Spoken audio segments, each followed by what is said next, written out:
اس کو سلا دے امام زمانہ کا عاشق بنا دے عطا کر جوانوں کو اکبر کی ہمت ملے میرے بچوں کو اصغر کی ہمت خدا انہیں مسکرانا سکھا دے امام زمانہ کا عاشق بنا دے عمل سے اپنے گواہی لکھوں میں امام زمان کا سپاہی لکھوں میں شہادت کے راستے پر چلنا سکھا دے امام زمانہ کا عاشق بنا دے خدا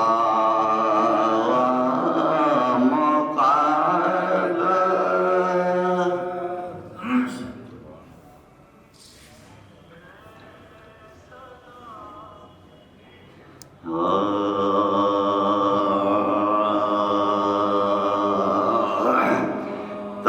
طاہرہ طیبہ خوشیار فاطمہ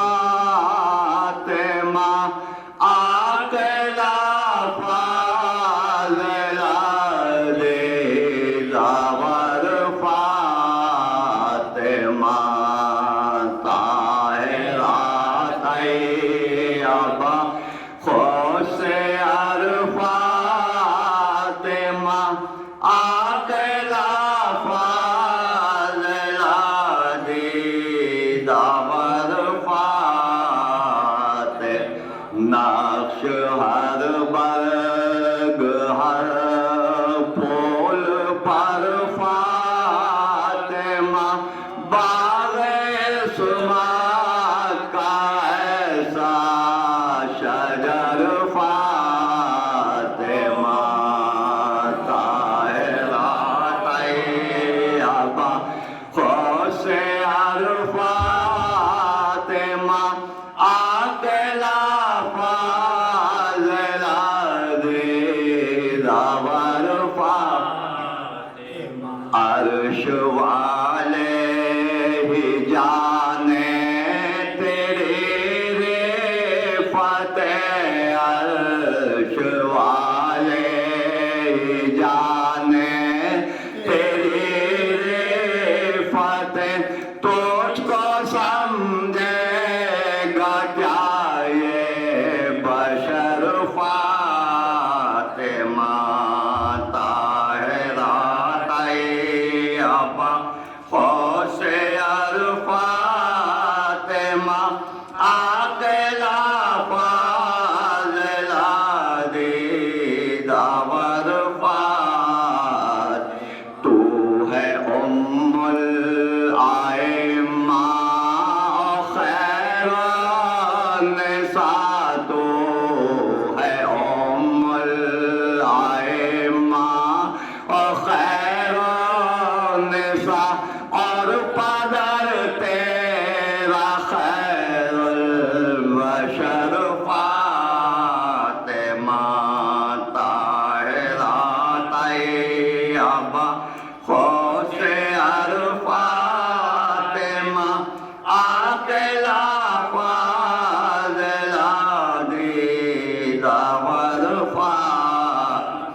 نام تیرا لیا مشکلیں ٹل گئی، نام تیرا لیا مشکلیں ٹل گئی، ہم نے دیکھا ہے یہ بیشتر فاطمہ طاہرہ طیبہ خوش فاطمہ عاقلہ فاضلہ ریزہ ورفا، قسمتیں بانتی ہیں آستاں پر تیرے، قسمتیں بانتی ہیں آستاں پر تیرے، ہم بھی آئے ہیں یہ سوچ کر فاطمہ طاہرہ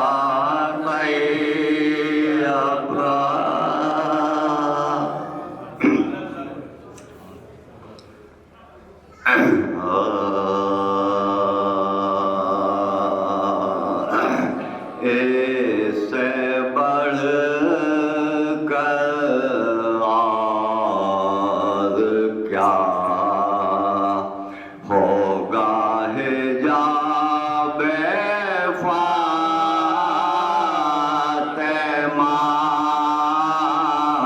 اس سے بڑھ کر اور کیا ہوگا حجاب فاطمہ،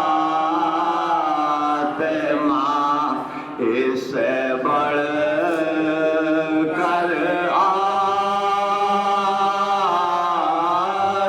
کیا ہوگا حجاب فاطمہ، آیا تطہیر بن جائے نقاب فاطمہ، اس سے بڑھ کر اور کیا ہوگا حجاب فاطمہ، نور کی چادر سے لازم تھا حجاب فاطمہ،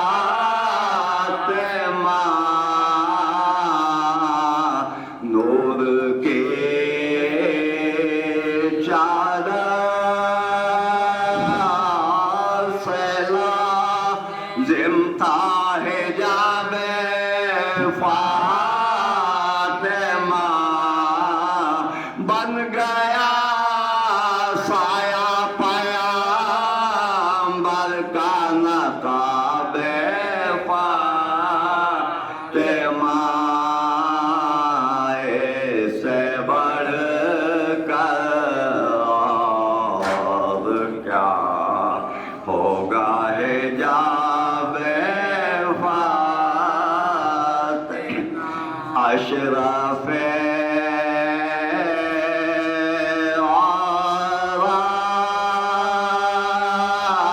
عورات عالم رب یزداں کے کنیز، اشرف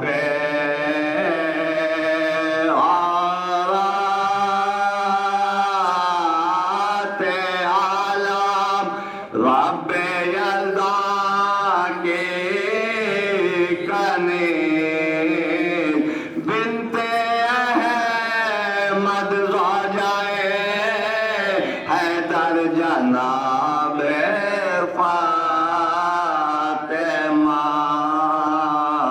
اس سے بڑھ کر اور کیا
جو بھی گرتا ہے اس غم میں آنسو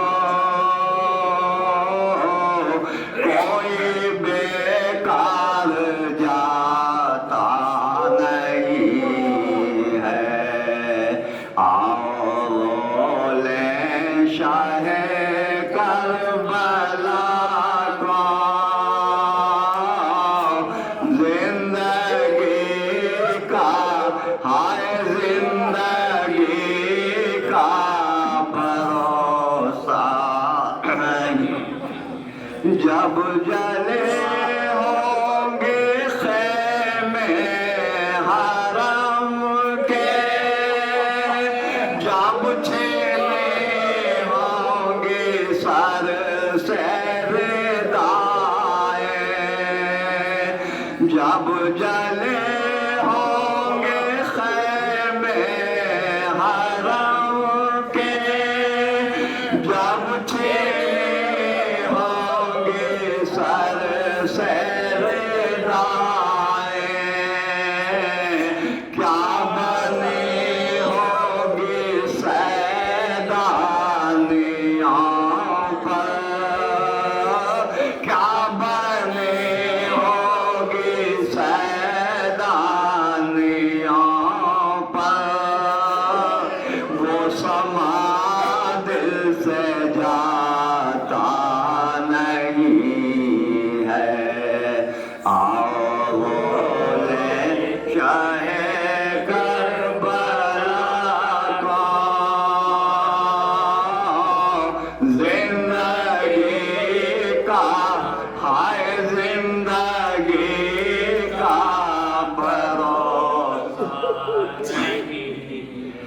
بہر تعلیم تو ہے اکبر پردہ داری کرو میرے دل بر بہر تعلیم تو ہے اکبر پردہ داری کرو میرے دل میں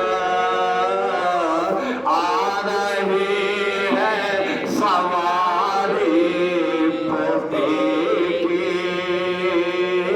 آ رہی ہے سواری پھوپھی کی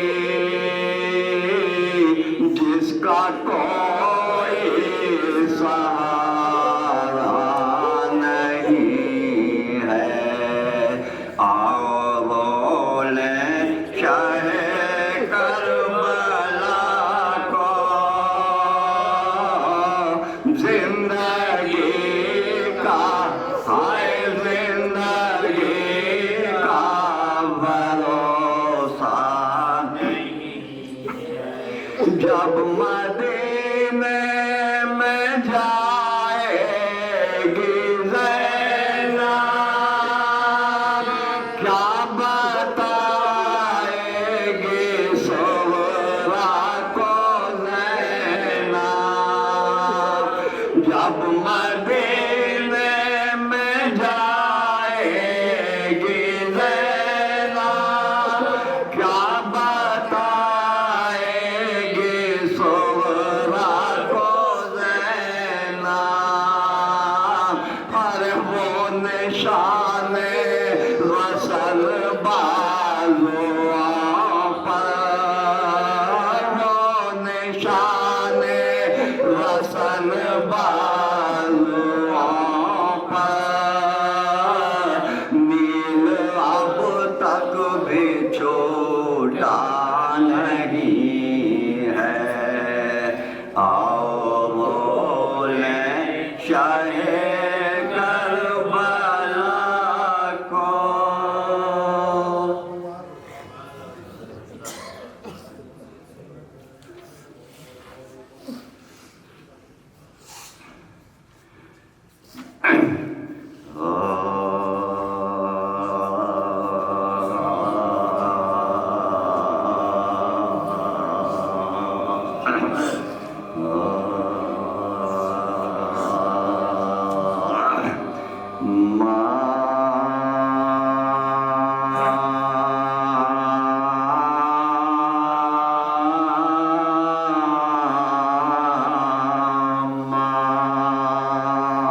جب تھک کے سو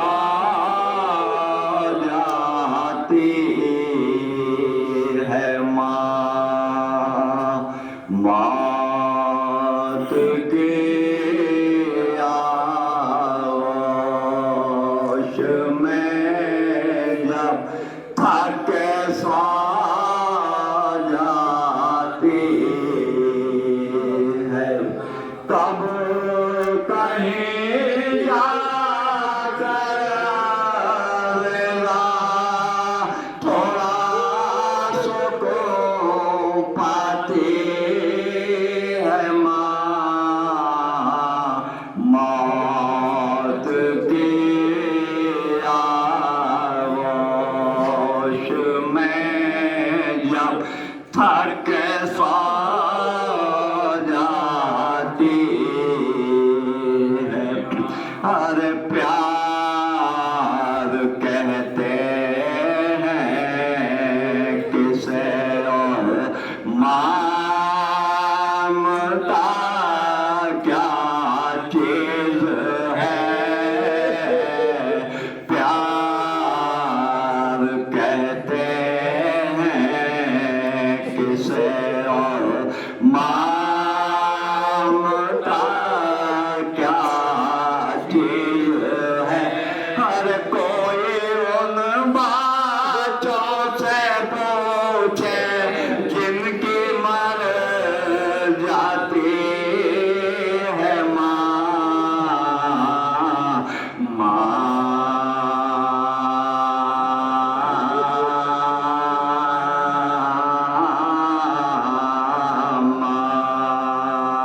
موت کی آغوش میں جب تھک کے سو جاتی ہے ماں، پہلے بچوں کو کھلاتی ہے سکون و چین سے، پہلے بچوں کو کھلاتی ہے سکون و چین سے، بعد میں جو کچھ بچے وہ شوق سے کھاتی ہے ماں، موت کی آغوش میں جب تھک کے سو جاتی ہے۔ سب سے پہلے جان دینا فاطمہ کے لال پر، سب سے پہلے جان دینا فاطمہ کے لال پر، رات بھر کو یہ سمجھاتی ہے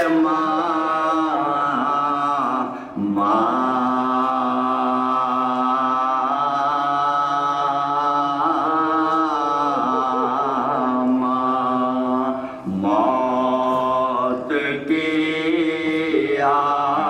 آغوش میں جب تھک کے سو جاتی ہے، اللہ اللہ امتحان صبر لیلا حسین، اللہ اللہ امتحان صبر لیلا حسین، باپ نے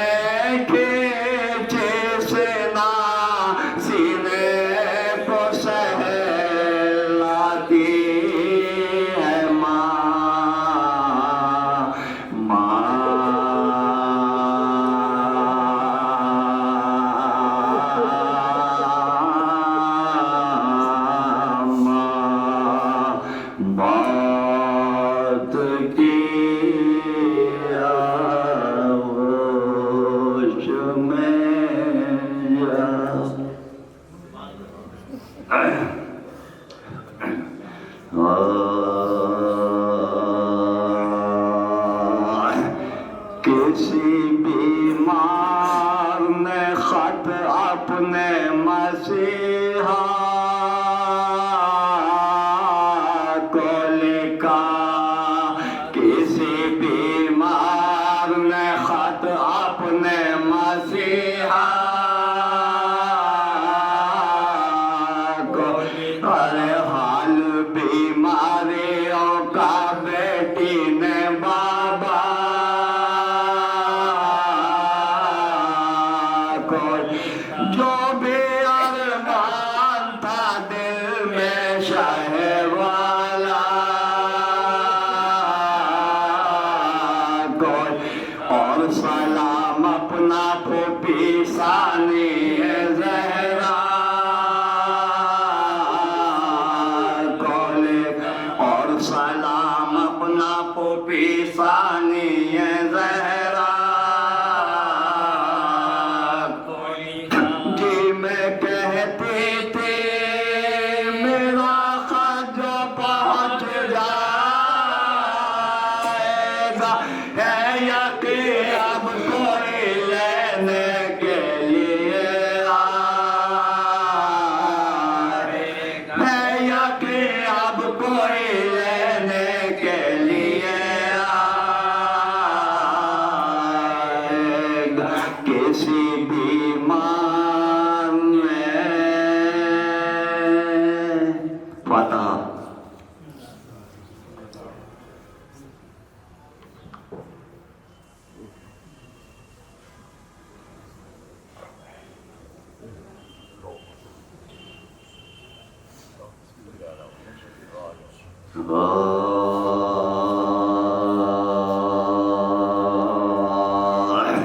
جب فاطمہ نے خلد بری کا سفر کیا، جب فاطمہ نے خلد بری کا سفر ریوا جناب شیر الہی کا گھر کی، ہر دامن کا باتاشکوں سے حیدر نے تار کی، قربا علی کی بیٹیاں نے اپنا سار، قربا علی کی بیٹیاں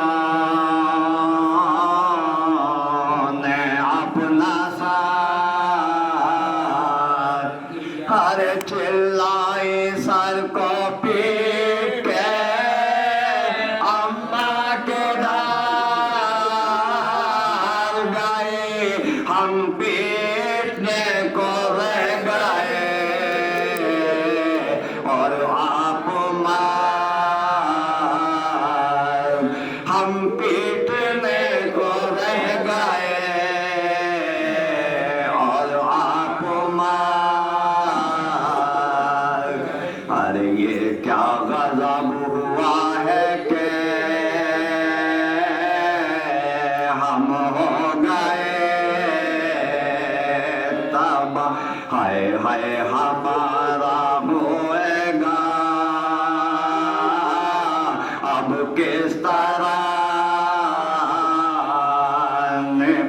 ارے سن پائیں گی یہ حال جو اماں ہماری کیسی پچھاڑیں کھائیں گے، سینے سے کار کے کیسی پچھاڑیں کھائیں گے، سینے سے کار، ہر بن ماں کے بچے روئیں گے،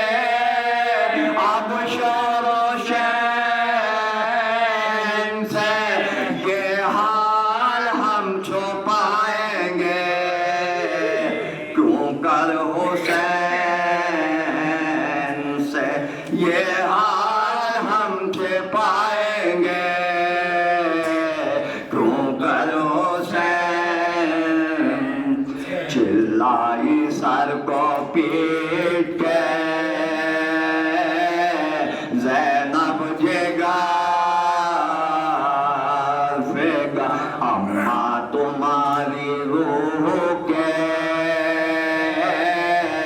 میں کیوں نہ ہوں بن ماں کے اب پڑے گا ہمیں کس طرح کرا آپا کون سے ہمارا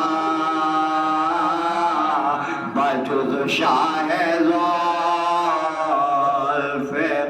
اب کون ہے ہمارا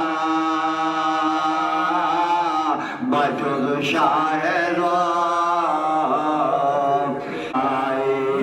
آتی ہے نیند چھاتی پر ہم کو سلائے جب فاطمہ نے خلے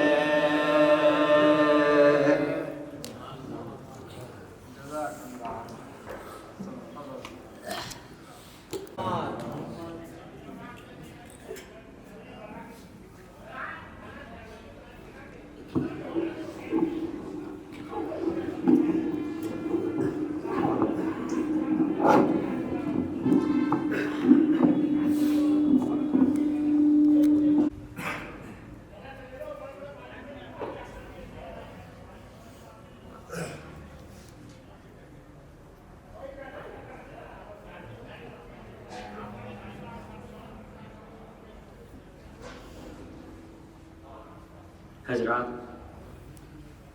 ابھی سوزخانی میں ایک مصرع دل کو چھو گیا کہ آؤ رو لیں شہ کربلا کو، زندگی کا بھروسہ نہیں ہے۔ یہ منظر آنکھوں کے سامنے آ گیا ہے۔ یہ مجلس ایک زمانے سے منعقد ہوتی آتی ہے اور اکثر میں نے ہی مجلس خطاب کی ہے، تو سامعین میں ہمیشہ دو لوگ نظر آتے تھے،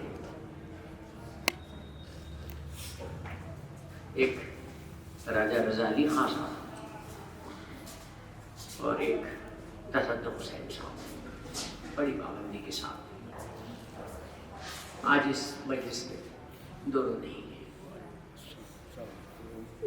تو خلا کا احساس تو ہوتا ہے، اور اس مجلس کا انعقاد اسد نے ہمیشہ کیا ہے اور اپنے ماں کے گروپ کے طرف سے کرتے ہیں یہ مجلس۔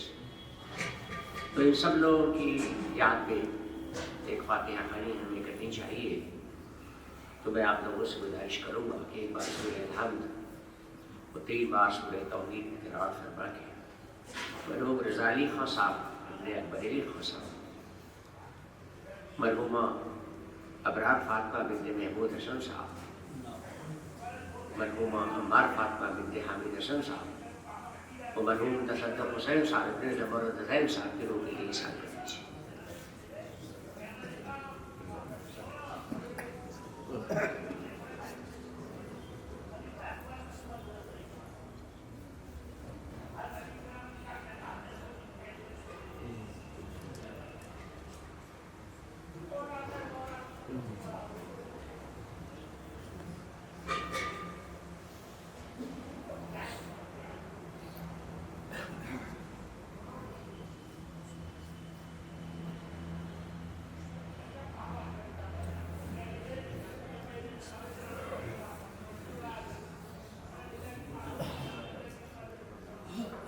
فاتحہ۔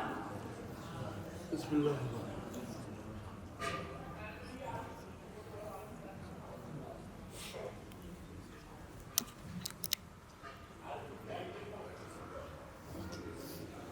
اعوذ باللہ من الشیطان اللعین الرجیم، بسم اللہ الرحمن الرحیم، الحمد لله رب العالمين والصلاة والسلام على سيد الأنبياء والمرسلين سيدنا ونبينا وشفيعنا حبيب قلوبنا وطبيب نفوسنا بالقاسم محمد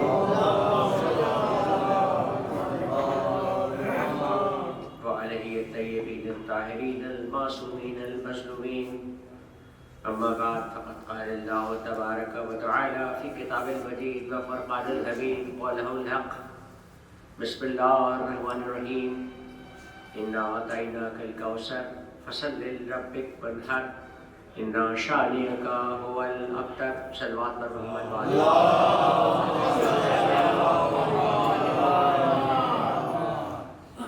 میں نے قرآن پاک کی جس سورہ کی تلاوت کا شرف حاصل کیا ہے وہ سب سے چھوٹی سورہ کوثر کے نام سے مشہور.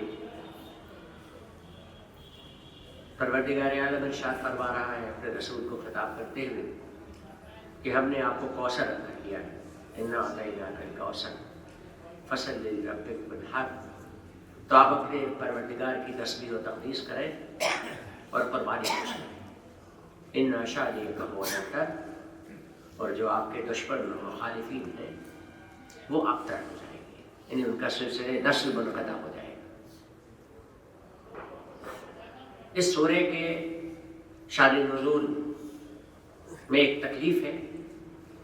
وہ تکلیف یہ ہے کہ پیغمبر علیہ السلام کو طعنہ دیا جاتا تھا کہ آپ کی کوئی اولاد نہیں ہے،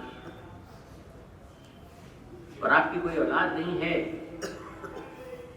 تو جس کی کوئی اولاد نہیں ہوتی اس کا سلسلہ ختم ہو جائے گا. اس کے بعد اس کے لیے لفظ استعمال کیا اب تک کہ یہ سلسلہ آپ کے بعد ختم ہو جانے والا ہے، یعنی آپ کی نسل منقطع ہو جائے گی.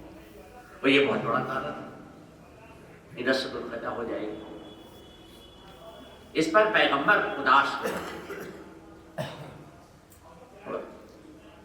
پیغمبر کے اداسی بشریت کی سمجھ میں آتی کہ بھائی بشر ہے اور آدمی چاہتا ہے کہ اس کے آل اولاد ہو اور ہمارے بعد نام نسل چلے، سلسلہ چلے. پیغمبر کو بھی اداسی ہو جاتی تھی عام آدمی کی طرف. لیکن خداوند عالم کو تو اس کا جواب اس انداز میں دینا چاہیے تھا کہ ہم نے آپ کو جس مقصد کے لیے بھیجا ہے وہ مقصد دنیا میں افزائش نسل نہیں ہے کہ اولاد پیدا کرے اور دنیا میں تعداد بڑھا کے جائے.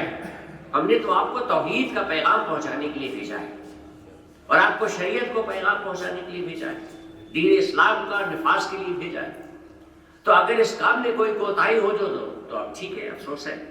لیکن اگر اس کام میں کوئی کوتاہی نہیں تو پیغمبر آپ ان سے کہیے مشرکوں سے کہ تم کیا طعنہ دیتے ہو ہمیں اب تک. اس لیے کہ ہمارا کام تو بچے پیدا کرنا نہیں ہے، دنیا میں تعداد بڑھانا نہیں ہے. ہمارا کام تو اسلام کے احکامات کو پہنچانا ہے. اگر دیکھو کہ اسلام کے احکامات نہیں پہنچ رہے تو طعنہ دینا. اگر دیکھو کہ مسلمانوں کی تعداد کم ہو رہی ہے، اگر دیکھو نمازیوں کی تعداد کم ہو رہی ہے، اگر دیکھو کہ مجاہد ہمارے کم ہو رہے ہیں اور میدان جہاد میں نظر نہیں آ رہے ہیں، تب ہمیں طعنہ دینا. لیکن بچے پیدا نہیں ہو رہے ہیں اور ہماری کوئی اولاد نہیں ہے، یہ طعنہ دینا تو سمجھ میں نہیں آتا. لیکن یہ بشریت کا تقاضا نہیں تھا. خداوند عالم کہہ رہا ہے کہ ہم اس کا جواب دیں گے. اور وہ جواب خداوند عالم کی طرف سے کیا ہے کہ جو لوگ آپ کو ابتر کا طعنہ دے رہے ہیں وہ خود ابتر ہو جائیں گے، ان کا نام و نسل ہمیشہ کے لیے منقطع ہو جائے. اور پیغمبر آپ کو ہم نے کوثر عطا کیا ہے، یعنی کثرت کی تعداد جو ہوگی وہ آپ کے حصے ہوگی. اب یہ سلسلہ چلا تو لوگوں نے کہا کہ کوثر کیا ہے. پیغمبر علیہ السلام کے پاس تو کوثر یہ ہے کہ ہمارے نہر کوثر موجود ہے، حوض کوثر موجود ہے جس کا تذکرہ بہت آتا ہے کہ جنت میں جانے والوں کو دیا جائے گا. لہذا پیغمبر کو یہ بشارت اسی کوثر کی ہے کہ آپ کو کوثر عطا کیا جائے گا. لیکن ذات محترم یہ کوثر جو خداوند عالم عطا کر رہا ہے پیغمبر کو، اگر وہ حوض ہے تو پیغمبر کے لیے کوئی بڑی معنی نہیں رکھتی. اس لیے کہ پیغمبر علیہ السلام تو اس مقام پر باعث ہیں، مقام محمود پر، جہاں شفاعت کریں گے لوگوں کی. جب لوگوں کو جنت دلا رہے ہیں تو ان کے لیے حوض کوثر کے کیا معنی ہیں؟ کوئی اہمیت نہیں اس سلسلے. تو پھر کہا کہ معنی کیا ہوتے ہیں کہ کوثر کے معنی کثرت، تعداد میں زیادہ. اور یہ تب ملتا ہے جب ابتر کے طعنے کا جواب ہو جائے کہ وہاں کچھ نہیں ہے، زیرو ہو جائے گا، اور یہاں کثرت اتنی زیادہ ہے کہ آپ گر نہیں سکتے. تو اس کے بعد یہ ہوا کرتے ہیں کہ خداوند عالم نے پیغمبر علیہ السلام کو بشارت جو دی ہے وہ اولاد کی کثرت کی بشارت دی ہے. صلوات محمد.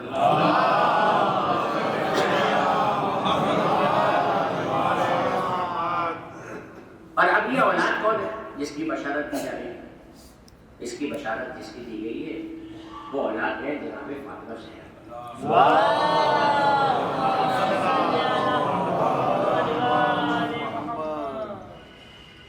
جو اس بات کے بھی قائل ہے کہ رسول اللہ کی بیٹیاں 4 تھیں، وہ بھی اس ترتیب کے قائل ہے کہ جناب فاطمہ زہرا آخری بیٹی ہے، بعثت کے 5ویں سال میں پیدا ہوئی ہیں.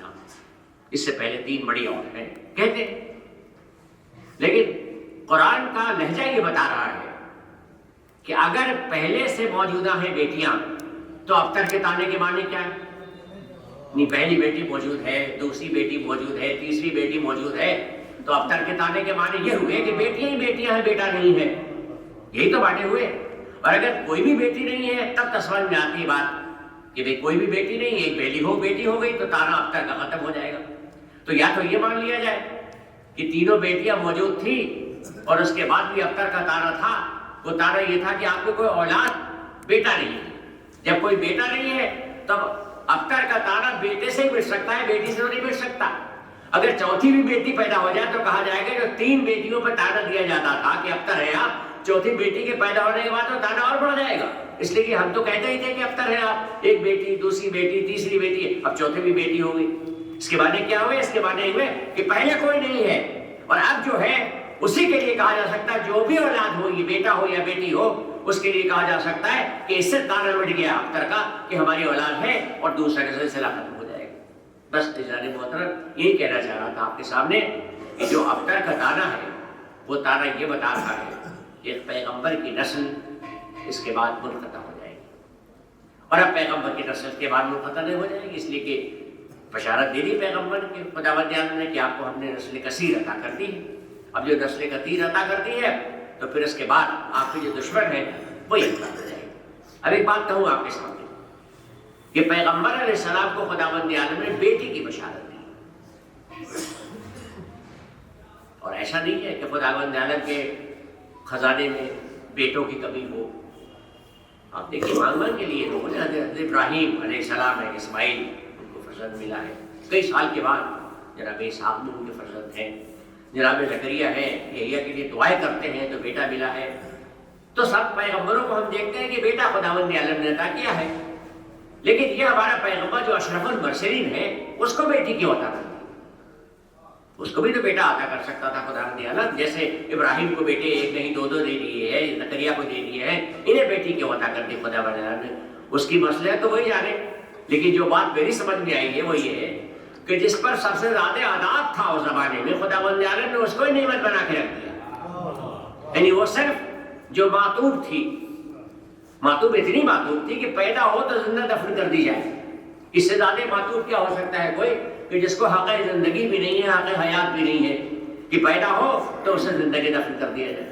اور عرب میں یہ دستور تو عام ہی ہو گیا تھا کہ بچی پیدا ہوئی اگر خاموشی سے کسی زمانے میں کسی ماں نے محبت سے بچا کے رکھ بھی لیا، باپ کی نظر میں نہیں آئی، بڑی ہونے کے بعد بھی یہاں تک نوبت پہنچ جاتی تھی. ایک روایت جس کی موجود ہے، ایک شخص آیا اور اس نے یہ بتایا رسول خدا کے سامنے اپنے گناہ کی بخشش کے لیے آیا. اور گناہ کی بخشش کے آنے کے بعد یہ کہہ رہا ہے اللہ کے رسول، میری بیٹی جب پیدا ہوئی تھی تو میں گھر میں موجود نہیں تھا، میری بیوی نے اس کا چھپایا. میں جب لوٹ کے آیا باہر تو 4 سال کے بعد 3 یا 4 سال کی بچی ہو گئی تھی. تو ظاہر کر دیا میں سمجھا کہ محلے پڑوس کی کوئی بچی ہوگی. جب وہ رک گئی گھر میں تو کون ہے، تو مجبوراً میری بیوی نے ظاہر کر دیا مجھ پر کہ یہ بیٹی میری. شاید یہ سوچ کے کہ یہ بڑی بیٹی ہو گئی ہے تو جو اس کا جو وحشیانہ جذبہ تھا وہ ختم ہو جائے گا. ورنہ اگر نوزائیدہ بچہ ہے تو مارنا آسان ہوتا ہے اگر بڑی بچی ہو. لیکن میں اس کو لے کے گیا اور میں نے اس کے سامنے گھٹا کھودا، قبر بنائی، اور میرے ابا کے دامن پر جو ریت آ رہی تھی قبر کھودنے سے اس کو ہٹاتی جاتی تھی. یعنی وہ باپ کی محبت میں بیٹی کے باپ کے کپڑے پر داغ آ رہا ہے، اب ریت آ رہی ہے اور ریت کو صاف کر رہی ہے، اس کی محبت کرتا تھا. میں بھی روتا جاتا تھا، میری بچی تھی، مگر میں نے اس کو دفن کر دیا، زندہ دفن کر دیا. میں نے اس کو پیغمبر علیہ السلام نے ایک ٹھنڈی سانس لی اور لہجہ یہ کہ تجھ پر اللہ کا عذاب کیوں نازل نہیں ہو گیا. یہ ماحول ہے وہاں کا جس ماحول میں بیٹی کو زندہ دفن کر دیا جاتا ہے. اور اس زمانے میں جس میں کہہ سکتا ہوں آپ کے سامنے کہ پیغمبر علیہ السلام کو بیٹی کی بشارت میں مبارک بات پیش کی جا رہی ہے. ذرا محترم ایسا نہیں ہے، عربوں میں ایسا ہوا کرتا تھا. آپ دیکھیے ہمارا ملک جو بڑا اچھا مہذب ملک مانا جاتا ہے، 5000 سال کی جس کی سبھیتا ہے اور جس کے سنسکار بہت بڑے سنسکار مانے جاتے ہیں، یہاں کی صورتحال کیا ہے؟ بیٹی دان دی جاتی ہے. کنیا کا دان. دان کے معنی کیا ہوتے ہیں؟ دان کے معنی گائے کا دان، روپے کا دان. جس چیز کو دان دیا جاتا ہے اس کی تو کوئی اہمیت ہی نہیں ہوتی نا. اہمیت تو دان دینے والے کی ہوتی ہے یا دان لینے والے کی ہوتی ہے. وہ چیز تو اس کو دی جاتی ہے. تو بیٹی کی اہمیت کیا ہے ہمارے یہاں؟ کنیا دان. پیدا ہو گئی، بڑی ہو گئی، شادی کے لائق ہو گئی، اب کنیا دان ہوگا اس کا. ابھی بھی کنیا دان ہوتا ہے. شادی کے رسم کا لازمی جز ہے کہ کنیا دان کیا جائے اور کنیا دان ہوتا ہے. کنیا دان ہے، آپ نے کنیا کو دان کر دیا، اس سے پوچھا نہیں. دان کرنے والے سے کو پوچھا جاتا ہے کہ ہم آپ کو دان کرنے والے ہیں؟ اس کی تو کوئی کموڈیٹی ہے، اس کی تو کوئی حیثیت ہی نہیں. جب اس کو دان کر دیا تو اس کی شادی ہو گئی، وہ اپنے گھر گئی. دان کر دینے کے بعد اب آپ سے کوئی تعلق نہیں رہا اس کا. نہ جائیداد میں کوئی تعلق رہا، نہ کسی چیز میں تعلق رہا. جو جہیز وہیز آپ کو دینا تھا وہ آپ نے دان کے ساتھ دے دیا، قصہ ختم ہو گیا. کسی چیز سے کوئی تعلق نہیں رہا. اب وہ اپنے شوہر کے پاس پہنچی، جس کو دان دے دیا تھا اس کے پاس آئی، وہی اس کا گارجین ہے. بدقسمتی سے شوہر مر گیا. اس کا اسٹیٹس کیا ہے؟ باپ نے دان کر دیا اور جس کو دان کیا وہ چلا گیا، بچا ہی نہیں دنیا میں. تو اب اس کا اسٹیٹس کیا بچا؟ اس کا اسٹیٹس یہ بچا کہ یہ فالتو کی چیز ہے، بیکار. اس کا دیکھ بھال کرنے والا کوئی نہیں ہے، اس کی نگرانی کرنے والا کوئی نہیں. اسے اپنے شوہر کے ساتھ جل جانا چاہیے، مر جانا چاہیے. اسی چتا پر جس پر اس کا شوہر جل رہا ہے اس کو جل جانا چاہیے. اور اس کو کہا گیا ستی پرتھا. یہ ستی پرتھا بہت بڑا نام دیا گیا. ابھی تک ستی مائی کے چورے جگہ جگہ ملا کرتے ہیں. آج کل کے زمانے میں کم ہے. ہندوستان میں تو یہ سسٹم ایسا تھا کہ اکبر نے آ کے اپنے زمانے میں ختم کیا، مگر پھر بھی اتنا ختم نہیں ہو پایا تھا. چلتا یہاں رہتا ہے کہ راجا رام موہن رائے کو اس کے لیے موومنٹ چلانا پڑا کہ ستی پرتھا کو ختم کر دیا جائے. کبھی کبھی آپ نے سنا ہوگا راجستھان میں کبھی کبھی ایسا ہو جاتا ہے کہ گلوریفائی کر دیا جاتا ہے کہ ستی مائی ہے، دیوی ہو گئی ہیں، اپنے شوہر کے ساتھ ہی چل گئی. کیا معنی ہوئے اس بات کے؟ اس کے معنی اس بات کے ہوئے کہ اس کی کوئی اہمیت نہیں ہے. اس کی جب کوئی اہمیت نہیں ہے تو وہاں زندہ دفن کر دیا جاتا تھا، یہاں زندہ جلا دیا جاتا ہے. فرق تو نہیں رہا اس کے لیے کچھ. بھائی محترم میں کہہ سکتا ہوں ایسے ماحول میں جہاں وہاں ہو رہا تھا یہاں ہو رہا تھا، خداوند عالم نے بیٹی کی پیدائش کی مبارکباد پیش کر دی. اس لیے کہ قرآن تو اورینٹیشن ہی چینج کرنا چاہتا ہے. ہر چیز کا اورینٹیشن بدل دیتا ہے قرآن. جس کو آپ برا سمجھ رہے ہیں آپ کے ذہن میں انقلاب پیدا کر دیتا ہے قرآن کہ وہ جسے تم برا سمجھ رہے ہو نا وہ برا نہیں ہے، نعمت ہے. اب دیکھیے ذرا اندازہ لگائیے آپ کہ سب سے مشکل کام ہم لوگ جو سمجھتے ہیں وہ یہ ہے کہ دب کے صلح کر لی جائے. دب جائے گا حزب اللہ آج کل دب جائے گا اسرائیل سے، اور حماس دب جائے، بری بات مانی جاتی ہے کہ دب کے صلح کر لیتے.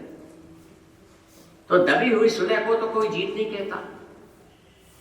اب آپ دیکھیں قرآن کریم میں فتح کے نام پر ایک سورہ ہے، اور فتح کے نام پر جب سورہ ہے تو ہمارے ذہن میں یہ سوال آئے گا کہ جتنی جنگیں ہوئی ہیں اسلام میں کوئی بڑی سی جنگ ہے جس میں فتح ہوئی ہے؟ نہ، فتح نہ کہا فتح مبین، کہ ہم نے فتح مبین دیا ہے آپ کو، یہ کھلی ہوئی فتح دے دی. بدر میں کھلی ہوئی فتح مل گئی ہے، احد میں کھلی ہوئی فتح مل گئی ہے، خندق میں کھلی ہوئی فتح مل گئی ہے، خیبر میں کھلی ہوئی فتح مل گئی ہے. لیکن تاریخ یہ بتاتی ہے کہ نزول قرآن کی آیتوں میں کہیں نہیں، نہ بدر پر نازل ہوئی ہے یہ، اور نہ خیبر پر نازل ہوئی ہے، نہ خندق پر نازل ہوئی ہے. جس جنگ کو آپ جتنی بہت بڑی جنگ سمجھ سکتے ہیں کسی جنگ پر، یعنی فتح مکہ پر بھی نازل نہیں ہوئی کہ فتح مکہ ہو گیا اور آپ جیت گئے اور مکہ پہ آپ نے قبضہ کر رکھا ہے تو اس پر یہ نازل نہیں. کہاں نازل ہوئی؟ وہاں نازل ہوئی جہاں مسلمانوں کو شک تھا کہ یہ کیوں کر رہے ہیں صلح، کیوں دب کے صلح کر رہے ہیں.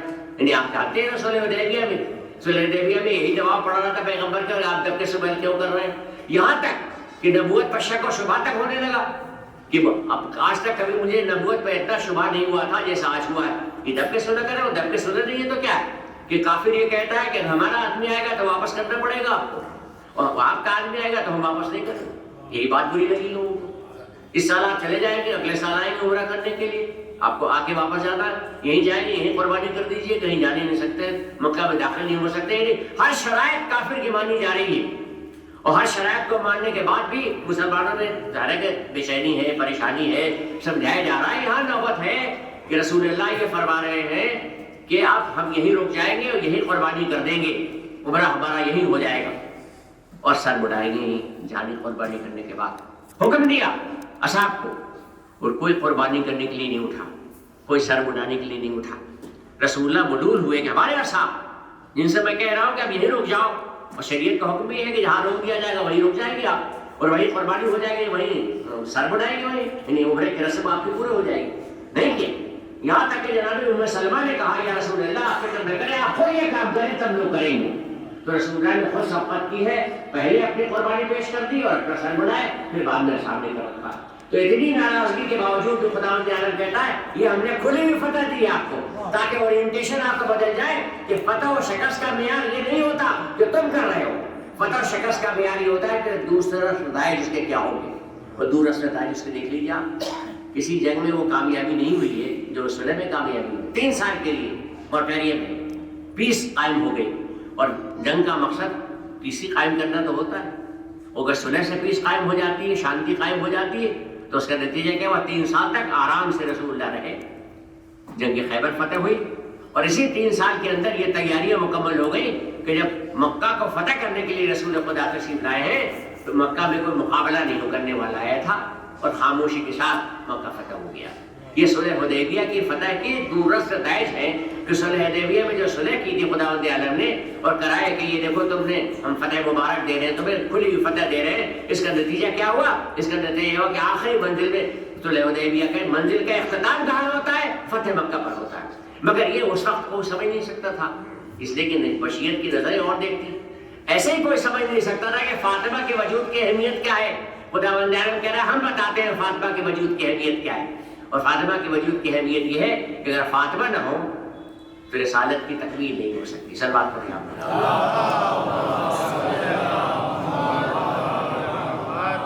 بہت عام لفظوں میں سمجھا دیں بچوں کے سامنے. پیغمبر قرآن نازل کرنے کے لیے خداوند عالم نے صرف پیغمبر کو ہی نہیں بھیجا کہ قرآن پڑھ کے سنا دو، بلکہ پیغمبر کا جو جاب ڈسکرپشن ہے وہ جاب ڈسکرپشن یہ ہے کہ آپ تلاوتیں بھی کریں اور تعلیم بھی دیں، اور جو شریعت آپ کو دی گئی ہے اس پر عمل کر کے دکھائیں. تو قرآن کی تعلیم تلاوت دی جا سکتی ہے، عمل کر کے دکھایا جا سکتا ہے. پیغمبر عمل کر کے دکھائیں. تو کیا پیغمبر صرف مردوں کے لیے رسول ہو گیا ہے، یا مسلمان عورتوں کا بھی کچھ اسلام میں تعلق ہے؟ اگر پیغمبر عمل کر رہے ہیں تلاوت کر کے قرآن کی آیتوں سب کو سنا دے، عورتوں کو بھی مردوں کو بھی سنا دے، حدیثیں سب کو سنا دے، بیان سب کو دے دے، جو چاہے وہ کر دے. لیکن جب عمل کی منزل آئے گی تو عمل کی منزل میں پیغمبر کا جو عمل ہوگا وہ مردوں کے لیے تو ہوگا، لیکن جو کچھ ذرے ہیں، احکامات ہیں، وہ تو پیغمبر سے شروع نہیں ہو سکتے. اور مجبوری یہ ہے کہ عورتوں کے لیے بھی پیغمبر کو شریعت پیش کرنی ہے، اور شریعت کو عملی شکل میں دکھانا ہے کہ کیسے عمل کر کے دکھایا جا سکتا ہے. اب پیغمبر مرد ہیں، اگر مردوں سے کام ہو رہے ہیں تو ٹھیک ہے، عورتوں والے احکامات کو عمل کر کے دکھلائے گا. عورتوں والے احکامات کو اگر عمل نہیں کیا جائے تو اسلام ناقص رہ جائے گا. اس لیے کہ صرف مردوں کے لیے آ گیا، عورتوں کے لیے تو عملی یعنی عورتوں کو پریکٹیکل نہیں کرائے گا. اسلام کا نام ہے، بچوں کے لیے سمجھا سکتا ہوں، تھیوری بھی ہے پریکٹیکل بھی. تھیوری وہ قرآن ہے، پریکٹیکل وہ ہے جو رسول کر کے دکھا رہے ہیں. تو اگر صرف اسلام کا نام تھیوری ہوتا تو بات بن جاتی، لیکن اسلام تھیوری بھی ہے پریکٹیکل بھی ہے. تو پریکٹیکل تو جب بھی ہو سکتا ہے جب عمل کر کے دکھایا جائے اور ہم اس کی اتباع کریں، رسول کی عمل کر کے رسول دکھلائے تو مردوں کے لیے قابل اتباع ہے، لیکن عورتوں کے لیے ہر چیز قابل اتباع نہیں ہے. کچھ مخصوص مسائل ہیں ان کے جو عمل وہی کر سکتی ہیں اور تو نہیں کر سکتے. تو کون روک سکتا ہے اتنا پورا؟ اگر خداوند عالم نے رسول اللہ کو بیٹا دیا ہوتا تو بیٹا بھی تو وہی کرتا جو رسول اللہ کر رہے ہیں، وہ بات تو نہیں ہو سکتی تھی. تو آپ نے اندازہ لگایا کہ ابراہیم کو بیٹا کیوں دیا گیا ہے، یحییٰ کو بیٹا، زکریا کو بیٹا کیوں دیا گیا ہے. یہ سب اس لیے دیا گیا ہے کہ ان کو اس کی ضرورت نہیں تھی، عمل کر کے دکھائیں عورتوں کے لیے. اور ہیں جناب مریم ہیں، تمام دوسرے ہیں جن کے عمل موجود ہیں، لیکن رسول خدا آخری شریعت لے کے آئے ہیں. ان کو ضرورت اس بات کی ہے کہ عورتوں کے لیے بھی قابل عمل کوئی نمونہ پیش کر دیا جائے. اور قابل عمل نمونہ جبھی پیش ہو سکتا ہے جب وہ بیٹی کی شکل میں ہو، بیٹے کی شکل میں ہو، تو رسول کی رسالت مکمل نہیں ہو سکتی۔ جبھی رسول اللہ نے کہا تھا بضعۃ منی، فاطمہ میرا جز ہے۔ یہ جز آدمی کا جز نہیں ہے، یہ بشر کا جز نہیں ہے، یہ رسالت کا جز ہے، یعنی میری رسالت جو ہے اس رسالت کی تکمیل جناب فاطمہ زہرا کی ذات سے۔ در محترم میں کہہ سکتا ہوں کہ فاطمہ کا کیا عہدہ ہوا تھا؟ جو رسالت کا تکمیل کر دے وہ عہدہ کیا ہوتا ہے؟ جو وراثت ہے، وارث جو بنے گا وہ تو ان کے بعد بنے گا نا، لیکن ان کی موجودگی میں جس کی اہمیت ہو، اس کی اہمیت یہ ہے کہ اگر وہ نہ موجود ہو تو رسالت کا کام مکمل نہ ہو جائے، نامکمل رہ جائے رسالت کا کام۔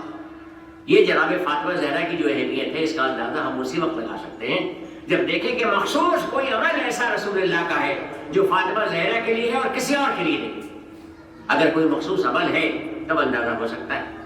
عہدہ نہیں معلوم جناب فاطمہ زہرا کا عہدہ کیا ہے، نہ نبی ہے، نہ امام ہے، نہ رسول ہیں، نہ پیغمبر ہے، کچھ نہیں، ہمیں کچھ نہیں معلوم۔ اور آپ کو میں مثال پیش کر سکتا ہوں، یہاں موجود ہے کہ ہمارے کوئی سامنے کوئی سوال ہے موجود، اگر یہاں کوئی سوال ہے اور ہم ان کو نہیں جانتے ہو کہ یہ کون ہے تو عہدہ کیا ان کا پتہ نہیں چلے گا، لیکن ان کے ساتھ پروٹوکول ہے کہ بھئی یہ گارڈ آف آرڈر دیا گیا ہے ان کو، اور یہ ان کے ساتھ سیکورٹی موجود ہے، ان کے ساتھ یہ لوگ موجود ہیں، پیرافیرنیلیا موجود ہے، پروٹوکول موجود ہے۔ تو پروٹوکول ہی بتا دیں گے یہ کس کا پروٹوکول ہے، یہ کس عہدے کا پروٹوکول ہے، یہ بتا دے گا۔ مطلب گورنر آ گئے، عارف محمد خان صاحب آ گئے، مگر ہم آپ نہیں جانتے تو کوئی نہیں پہچانتا، لیکن گارڈ آف آرڈر دیا جا رہا ہے، یہ دیا جا رہا ہے، وہ جا رہے ہیں، تو ظاہر سکتا ہے نام نہ جانتے ہو لیکن یہ جانتے ہیں کہ عہدہ کوئی ایسا بڑا ہے جہاں گارڈ آف آرڈر دیا جا رہا ہے، تو صرف پروٹوکول ایسا ہے جو تعارف کرا سکتا ہے عہدے کا۔ اب پروٹوکول دیکھ لیجیے جناب فاطمہ زہرا کا، لکھا ہے تمام روایتوں میں موجود ہے اور متفق علیہ حدیثوں میں موجود ہے کہ جب بھی جناب فاطمہ زہرا تشریف لاتی تھی قد قام علیہ رسول اللہ، رسول اللہ قامت کھڑے ہو جاتے تھے، پورے بدن سے کھڑے ہو جاتے تھے، ایسے نہیں کہ اٹھ کے کھڑے ہو گئے، مکمل کھڑے ہو گئے، قام علیہ کھڑے ہو جاتے تھے، اور یہ نہیں کھڑے ہو جاتے، مرحبا کہتے تھے، اور اس کے بعد جس جگہ خود بیٹھے ہوتے تھے وہاں ان کو بڑھاتے تھے جناب فاطمہ زہرا۔ یہ ایک بار کا واقعہ نہیں ہے کہ کبھی کر دیا، جب بھی جناب فاطمہ زہرا تشریف لاتی تھی رسول اللہ کا طریقہ یہ تھا کہ آپ مکمل سراپا کھڑے ہو جاتے تھے، سراپا کھڑے ہونے کے بعد مرحبا کہتے تھے، اور اس کے بعد جس جگہ آپ خود تشریف فرما ہوتے تھے وہاں جناب فاطمہ زہرا کو بٹھاتے تھے۔ جناب محترم میں اس پروٹوکول کو یہ آپ کے سامنے پیش کر سکتا ہوں کہ اشرف المرسلین کھڑے ہو گئے۔ اب اس بس میں اگر آدم بھی موجود ہیں، اس بس میں اگر نوح بھی موجود ہیں، اس بس میں اگر ابراہیم بھی موجود ہیں، عیسیٰ بھی موجود ہیں، موسیٰ بھی موجود ہیں، یعنی 1,23,999 پیغمبر اور بھی موجود ہیں، اور میں سمجھتا ہوں کہ یہ مرتضیٰ بھی موجود ہیں، سب موجود ہیں، لیکن جب رسول اللہ کھڑے ہیں تو کوئی نہیں بیٹھ سکتا۔ اس کے معنی یہ ہوا کرتا ہے کہ جب فاطمہ آئیں گی تو یہ سب جتنے کے نام لیے جائیں، یعنی عصمت کی تاریخ میں جس کے نام جو بڑے بڑے عہدیدار ہیں وہ سب اگر موجود ہوں تو جناب فاطمہ زہرا کی موجودگی میں ان کو استقبال کے لیے کھڑا ہونا ہے۔ یعنی پروٹوکول جناب فاطمہ زہرا کا یہ ہے کہ جہاں پہ کوئی بھی آئے جناب فاطمہ زہرا کے پروٹوکول کے لیے اس کو کھڑا ہونا ہے، اور جب کھڑا ہونا ہے اس کو پروٹوکول کے لیے تو یہ کہہ سکتا ہوں آپ کا آواز کچھ اس پروٹوکول کے لیے یہ سنت رسول ہو جانی چاہیے، تھوڑی سی آواز ٹھیک ہے، سنت رسول ہونی چاہیے تھی کہ بیٹی کی تعظیم کے لیے اٹھ کے کھڑا ہو جاتا ہے باپ، یہی تو سنت رسول ہے کہ بیٹی کی تعظیم کے لیے باپ اٹھ کے کھڑا ہو جاتا ہے۔ تو اب اس پہ سب کو عمل کرنا چاہیے تھا، بھائی مسلمان تو رسول اللہ کی ہر سنت پہ عمل کرتا ہے، مسواک تک پہ عمل کرتا ہے۔ میں ایک دن دیکھ رہا تھا کہ کس کتاب ہے کہ پولیٹیکل تھیوری آف اسلام، وہ کتاب ہے کہ اسلام میں حکومت کیسے قائم کی جائے گی، سکسیشن آف کیسے ہوگا، یعنی رسول اللہ کی جگہ کون آئے گا، کیسے آئے گا، پولیٹیکل سکسیشن کی کوئی تھیوری نہیں ہے اسلام میں، لیکن مسواک کے لیے 206 تھیوری، 206 آیتیں مسواک پر ہیں، اور ایک بھی کوئی اس میں آیتیں نہیں تو حدیثیں مسواک پر ہے۔ تو سنت کا کتنی بڑی سنت ہے کہ سب موٹی موٹی مسواک لیے گھومتے رہتے ہیں، لیکن ایک بھی حدیث اس کی نہیں ہے کہ جب میں چلا جاؤں تو میرے بعد کون رہے گا۔ تو اب دیکھ لیجیے، اندازہ لگا سکتے ہیں کہ ہماری سنتوں کا تو یہ طریقہ ہے۔ تو مسلمانوں پر ظاہر ہے کہ ہر چیز کی سنت ہے، پنجابی میں سنت ہے، کپڑے میں سنت ہے، ہر چیز میں سنت ہے، تو اس میں سنت کیوں نہیں ہے کہ بیٹی آئے تو تعظیم کے اٹھ کے کھڑے ہو جائیں؟ کسی نے عمل کیا ہوتا، ہم لوگ تو ناکارہ مسلمان ہیں، لیکن قرن اولا کے مسلمان جو رسول اللہ کے اوپر جان شمع رسالت کے پروانے، اور ایسے بھی شمع رسالت کے پروانے کی جن کی بیٹیاں ام المومنین، یعنی بیٹی بھی ہے اور رسول اللہ کی زوجہ ہونے کی حیثیت سے ام المومنین مومنین کی ماں بھی ہے، تو وہ بیٹی تو ماں کی حیثیت بھی رکھتی ہے۔ لیکن پوری تاریخ میں کہیں ذکر اس کا نہیں ہے کہ رسول اللہ کی کوئی زوجہ آتی ہو کبھی، مطلب جناب عائشہ آتی ہو یا جناب حفصہ آتی ہو تو ان کی تعظیم کے لیے کھڑے ہو جاتے ہیں ان کے والد، نہ حضرت ابوبکر کبھی کھڑے ہوئے حضرت عائشہ کی تعظیم کے لیے، اور نہ حضرت حفصہ کی تعظیم کے لیے حضرت عمر کھڑے ہوئے کبھی۔ تو صحابیوں میں سے کسی نے بھی اپنی بیٹی کی تعظیم ایسے نہیں کی جیسے رسول اللہ نے کی تھی۔ محبت کرنا اپنی جگہ ہے لیکن تعظیم نہیں کی۔ اور میں کہتا ہوں کہ آپ کے لیے وہ حجت نہیں تو اصحاب کے نہیں تو اہل بیت کی حجت ہوتا ہے کہ جناب زینب تشریف لائے اور حضرت علی کھڑے ہو جائیں ان کے، جناب سکینہ تشریف لائے اور امام حسین ان کی تعظیم کے لیے کھڑے ہو جائیں۔ نہ اصحاب نے کھڑے ہو کے تعظیم کی بیٹی کی، نہ اہل بیت نے کھڑے ہو کے تعظیم کی۔ تو دونوں طرف سے حجت تمام ہے، شیعہ حضرات کے لیے بھی، سنی حضرات کے لیے بھی۔ اصحاب نے بھی سنت رسول پہ عمل نہیں کیا اور اہل بیت نے بھی سنت رسول پہ عمل نہیں کیا۔ یعنی اگر یہ سنت رسول بیٹی کی تعظیم ہوتی تو عمل کرتے، لیکن یہ سنت رسول نہیں ہے، یہ رسول اللہ کا پروٹوکال ہے جناب فاطمہ زہرا کے لیے جو مخصوص ہے جناب فاطمہ زہرا کے لیے۔ تو اب میں کہہ سکتا ہوں آپ کے سامنے کہ ہر بیٹی کے لیے نہیں تعظیم ہے۔ اگر فاطمہ تشریف لائے تو سراپر سب کو کھڑے ہو جانا چاہیے تھا، بھئی یہی تعظیم ہے، یہ سنت رسول ہے۔ اپنی بیٹی کی تعظیم نہیں سنت ہے، رسول اللہ کی بیٹی کی تعظیم کرنا سنت ہے۔ اور جب رسول اللہ کی بیٹی کی تعظیم کرنا سنت ہے تو یاد رکھیے رسول اللہ کی بیٹی ہری مسجد میں گئی ہے فدیٰ کا سوال اٹھانے کے لیے، جزو رسالت کی یہ جو اہمیت ہے شریعت کی تکمیل کی، اس اہمیت کو کوئی نہیں پہنچ سکتا۔ اس لیے کوئی نہیں پہنچ سکتا ہے، خود فرمایا رسول خدا نے، عورتیں چار بڑی جن کا مقام ہے اسلامی تاریخ میں، جناب آسیہ فرعون کی بیوی، مگر جناب موسیٰ کی پرورش کی ہے تو کیا رتبہ ہے، اور اس کے بعد جناب حاجرہ ہے، اس کے بعد جناب خدیجہ ہے، اور جناب خود رسول اللہ نے چار بڑی عورتیں جن میں اسلامی اختیار کے اعتبار سے کا مرتبہ بہت بلند ہے۔ لیکن میں سب سے بہتر کون؟ جناب خدیجہ کے رہتے ہوئے بھی کہا، یعنی ماں کے رہتے ہوئے سب سے بہتر جناب فاطمہ زہرا، سیدۃ النساء العالمین جناب فاطمہ زہرا کی یہ مرتبہ ہے جناب فاطمہ زہرا کا۔ اور میں کہہ سکتا ہوں آپ کے سامنے کہ دنیا میں کسی کو یہ مرتبہ نہیں ہے جو جناب فاطمہ زہرا کو۔ دیکھیے جناب فاطمہ زہرا کا تعارف رسول اللہ کیا کرا رہے ہیں، میرا جز ہے۔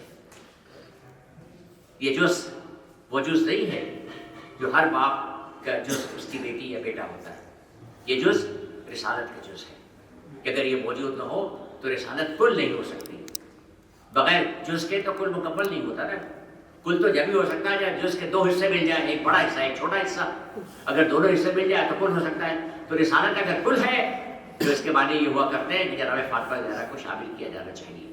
جناب فاطمہ زہرا کی شمولیت کے بعد دین مکمل ہوتا ہے۔ ذرا محترم یہ ہمارے آپ کے سامنے موجود ہے جو دیکھ سکتے ہیں ہم لوگ آسانی کے ساتھ۔ یہ جتنی شخصیتیں دنیا میں نظر آتی ہیں، بڑی سے بڑی شخصیتیں، ان شخصیتوں میں جیسے جناب مریم کی سب سے بڑی شخصیت ہے، حضرت عیسیٰ کی والدہ ہے، معصوم حضرت عیسیٰ، جناب ابراہیم کی بیٹی ہے، وہ پیغمبری کا درجہ رکھتے ہیں، علی ابراہیم کوئی موجود ہے، لیکن ان کا کوئی شوہر نہیں ہے،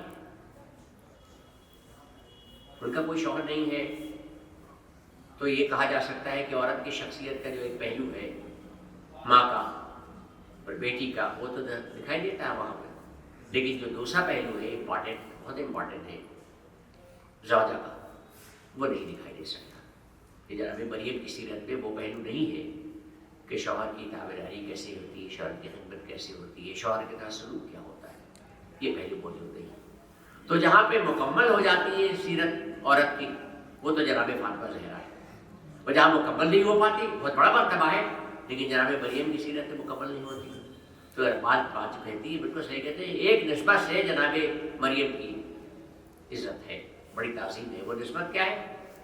جناب عیسیٰ کی والدہ ہونے کی حیثیت سے وہ نسبت۔ لیکن جناب فاطمہ زہرا کی نسبتیں تین ہیں، رسول اللہ کی بیٹی ہے اور حضرت علی کی زوجہ ہے، امام حسن امام حسین کی ماں ہے، اور تینوں پہلو ایسے ہیں کہ جس پہلو کے بارے میں کہا جا سکتا ہے کہ یہ پہلو وہ ہے کہ جس پہلو کو کہیں دنیا میں آپ یہ کہہ نہیں سکتے ہیں کہ اس کی مثال مل جائے گی، اس لیے اس کی مثال نہیں مل سکتی کہ کسی کا باپ معصوم ہے تو خود معصوم نہیں ہے، کسی کا بیٹا معصوم ہے تو خود معصوم نہیں ہے، خود معصوم ہے تو اس کا باپ معصوم نہیں ہے، ماں معصوم نہیں ہے، سب چیزیں نظر آ سکتی ہیں۔